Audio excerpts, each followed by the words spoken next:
जय Sai Ram. Sai aunty channel के माध्यम से आपके रूबरू। साथियों, श्री साईं सच्चरित्र पाठ पारायण चल रहा है और हम इसके 24 अध्याय पढ़ चुके। अब प्रस्तुत करती हूँ अध्याय 25। जो करानी सभी पर दया करते हैं तथा समस्त प्राणियों के जीवन व आश्रयदाता हैं, जो परब्रह्म के पूर्ण अवतार हैं, ऐसे दया सिंधु और महान योगीराज के चरणों में साष्टांग प्रणाम कर अब हम इस अध्याय का आरंभ करते हैं। श्री साईं की जय हो। वे संत चूड़ामणि समस्त शुभ कार्यों के उद्गम स्थान और हमारे आत्माराम तथा भक्तों के आश्रयदाता हैं। हम उन साईनाथ के चरण वंदना करते हैं जिन्होंने अपने जीवन का अंतिम ध्येय प्राप्त कर लिया है। श्री साईं बाबा अनिर्वचनीय प्रेम स्वरूप है। हमें तो केवल उनके चरण कमलों में दृढ़ भक्ति रखनी चाहिए। जब भक्त का विश्वास दृढ़ और भक्ति परिपक्व हो जाती है तो उसका मनोरथ भी शीघ्र ही सफल हो जाता है। अब हेमांत पंत को साईं सच्चरित्र और साईं लीलाओं के रचने की तीव्र उत्कंठा हुई तो बाबा ने तुरंत ही वह पूर्ण कर दी। जब उन्हें स्मृति पत्र, नोट्स इत्यादि रखने की आज्ञा हुई तो हेमांत पंत में स्फूर्ति, बुद्धिमत्ता, शक्ति और कार्य करने की क्षमता स्वयं ही आ गई। वे कहते हैं कि मैं इस कार्य के सर्वथा अयोग्य होते हुए भी श्री साईं के शुभ आशीर्वाद से इस कठिन कार्य को पूर्ण करने में समर्थ हो सका। फलस्वरूप यह ग्रंथ श्री साईं सच्चरित्र आप लोगों को उपलब्ध हो सका, जो एक निर्मल स्रोत या चंद्रकांत मणि के समान है, जिसमें से सदैव साईं लीला रूपी अमृत झरा करता है, ताकि पाठकगण जी भरकर उसका पान कर सकें। अब भक्त पूर्ण अंतःकरण से श्री साईं बाबा की भक्ति करने लगता है तो बाबा उसके समस्त कष्टों और दुर्भाग्यों को दूर कर स्वयं उसकी रक्षा करने लगते हैं। अहमदनगर के श्री दामोदर सांवल राम रासने कासार की निम्नलिखित कथा इस कथन की पुष्टि करती है। दामोदर पाठकों को स्मरण होगा कि इस महाशय का प्रसंग 6 अध्याय में शिरडी के नाम रामनवमी उत्सव के प्रसंग में आ चुका है। वे लगभग 1895 में शिरडी पधारे थे, जबकि रामनवमी उत्सव का प्रारंभ ही हुआ था और उसी समय से वे जरीदार बढ़िया ध्वज इस अवसर पर भेंट करते और वहां एकत्रित गरीब भिक्षुओं को भोजन आदि भी कराया करते थे। दामू अन्ना के सौदे। दामू अन्ना को बम्बई से एक उनके मित्र ने लिखा कि वह उनके साथ साझेदार में रुई का सौदा करना चाहते हैं, जिसमें लगभग 2 लाख रुपयों का लाभ होने की आशा है। सन 1936 में नरसिंह स्वामी को दिए गए एक वक्तव्य में दामू अन्ना ने बतलाया कि रुई के सौदे का यह प्रस्ताव मुंबई के एक दलाल ने उनसे किया था, जो कि साझेदारी में हाथ खींचकर मुझ पर ही सारा भार छोड़ने वाला था। ऐसे स्वर्णिम अवसर को हाथ से नहीं खोना चाहते थे। दामू अन्ना के मन में नाना प्रकार के संकल्प विकल्प उठ रहे थे, परंतु स्वयं किसी निर्णय करने का साहस नहीं कर पा रहे थे। उन्होंने इस विषय में कुछ विचार तो अवश्य कर लिया, परंतु बाबा के भक्त होने के कारण पूर्ण विवरण सहित एक पत्र श्यामा को दूसरे ही दिन मिल गया, जिसे दोपहर के समय मस्जिद में जाकर उन्होंने बाबा के समक्ष रख दिया। श्यामा से बाबा ने पत्र के संबंध में पूछताछ की। उत्तर में श्यामा ने कहा, अहमदनगर के दामू अन्ना कासार आपसे कुछ आज्ञा प्राप्त करने की प्रार्थना कर रहे हैं। बाबा ने पूछा कि वह इस पत्र में क्या लिख रहा है, उसने क्या योजना बनाई है। मुझे तो ऐसा लग रहा है कि वह आकाश को छूना चाहता है। उसे जो कुछ भगवत कृपा से प्राप्त है वह उससे संतुष्ट नहीं है। अच्छा, पत्र पढ़कर सुनाओ। श्यामा ने कहा, जो कुछ आपने अभी कहा है पत्र में वही लिखा है। हे देवा, आप यहाँ शांत और स्थिर बैठे रहकर ही भक्तों को उद्विग्न कर देते हो, और जब वे शांत हो जाते हैं तब उन्हें आकर्षित करके किसी को प्रत्यक्ष, किसी को पत्रों के द्वारा यहाँ खींच लेते हैं। जब आपको पत्र का आशय विदित है तो फिर मुझे पत्र पढ़ने के लिए विवश क्यों कर रहे हैं। बाबा कहने लगे, श्यामा, तुम तो पत्र पढ़ो, मैं तो ऐसे ही अनाप शनाप बकता हूँ, मुझ पर कौन विश्वास करता है।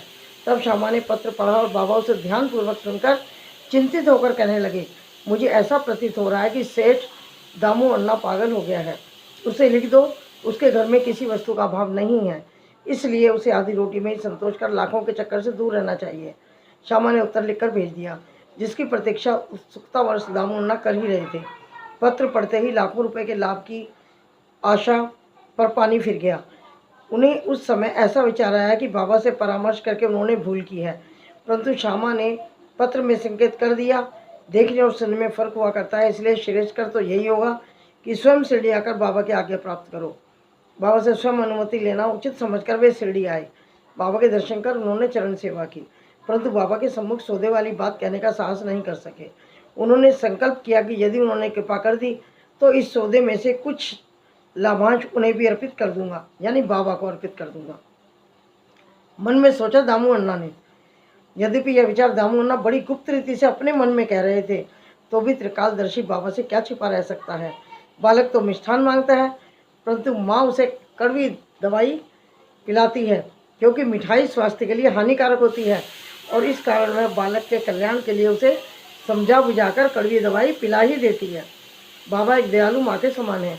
वे अपने भक्तों का वर्तमान और भविष्य जानते थे, इसलिए उन्हें दामू अन्ना के मन की बात को जानकर कहा, बापू, मैं अपने को इस सांसारिक झंझटों में फंसाना नहीं चाहता।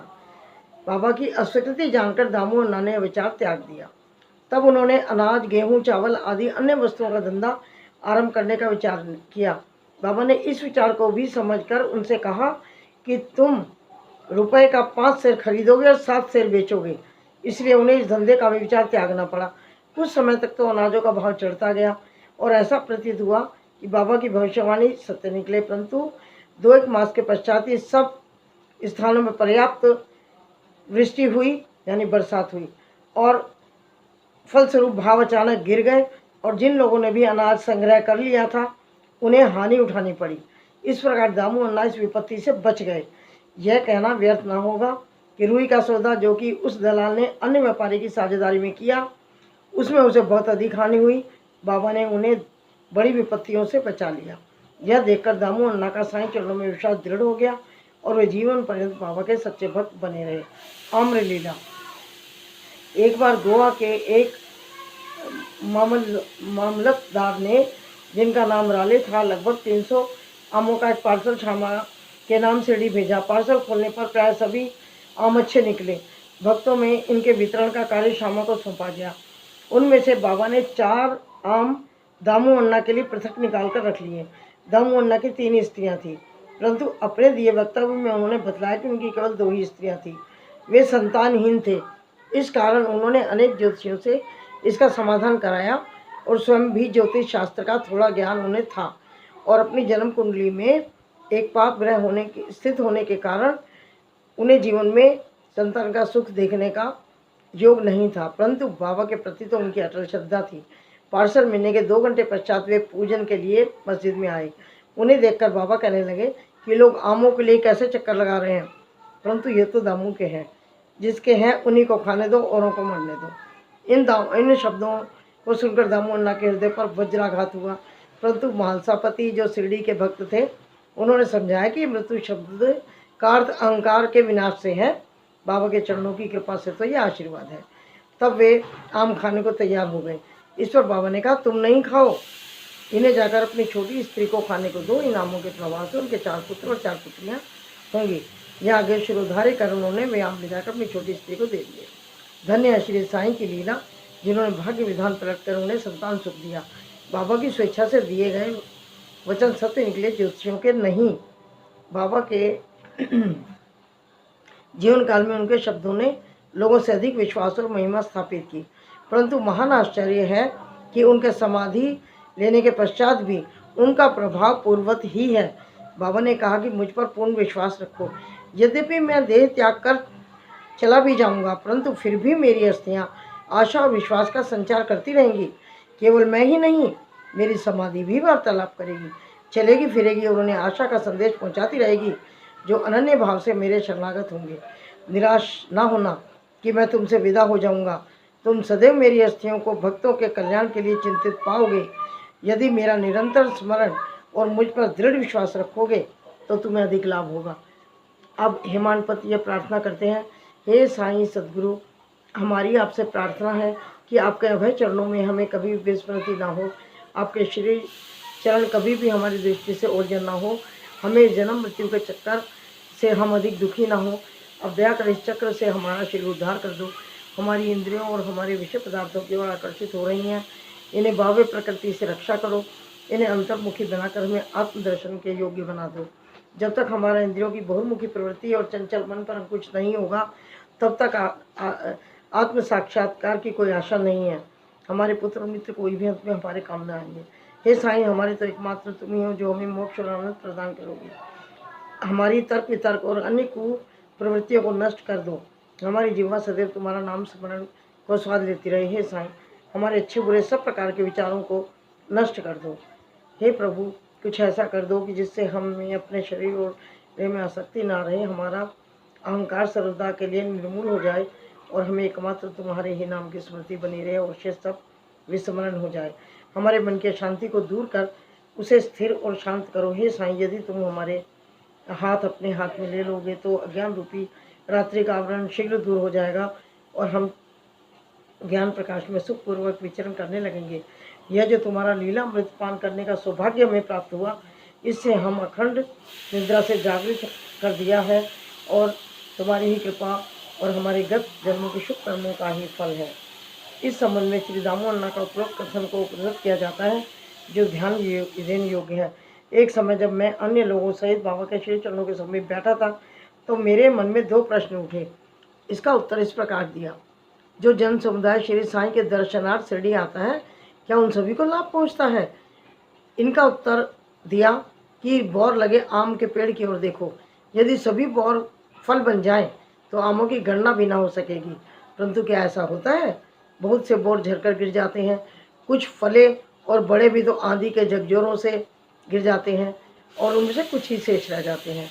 दूसरा प्रश्न मेरे स्वयं के विषय में था। यदि बाबा ने निर्वाण ले लिया तो मैं बिल्कुल ही निराश्रित हो जाऊंगा, तब मेरा क्या होगा? इसका उत्तर बाबा ने दिया कि जहाँ भी और जब भी तुम मेरा स्मरण करोगे, मैं तुम्हारे साथ रहूँगा। इन वचनों का उन्होंने 1918 के पूर्व भी निभाया और सन 1918 के बाद आज भी निभा रहे हैं। वे अभी भी मेरे साथ रहकर मेरा पथ प्रदर्शन कर रहे हैं। यह घटना लगभग सन 1910 और 11 की है। उसी समय मेरा भाई मुझसे पृथक हुआ और मेरी बहन की मृत्यु हो गई। मेरे घर में चोरी हुई और पुलिस जांच पड़ताल कर रही थी। इन्हीं सब घटनाओं ने मुझे पागल सा बना दिया। मेरी बहन का स्वर्गवास होने के कारण मेरे दुख का पारावार न रहा और जब मैं साईं की शरण गया तो उन्होंने अपने मधुर उपदेशों से मुझे सांत्वना देकर अप्पा कुलकर्णी के घर पूरन पूली खिलाई तथा मेरे मस्तक पर चंदन लगाया। जब मेरे घर चोरी हुई तो मेरे ही एक 30 वर्षीय मित्र ने मेरी स्त्री के गहनों का संदूक, जिसमें मंगलसूत्र और नथ आदि थे, चुरा लिया। तब मैंने बाबा के मित्र चित्र के समक्ष रुदन किया और उसके दूसरे ही दिन वे व्यक्ति स्वयं गहनों का संदूक मुझे लौटाकर मुझसे क्षमा प्रार्थना करने लगा। श्री सद्गुरु साईनाथार्पणमस्तु। शुभम भवतु। साथियों, ये अध्याय 25 समाप्त होता है और अध्याय 26 के साथ मैं पुनः आपके समक्ष हाजिर हो जाऊंगी। तब तक के लिए जय साईं राम। शेयर करते रहिएगा, पढ़ते रहिएगा, सुनते रहिएगा। ये बाबा स्पष्ट इसके अंदर साक्षात है। घर में सुख शांति होगी, सब रुके हुए काम पूर्ण हो जाएंगे। जय साईं राम।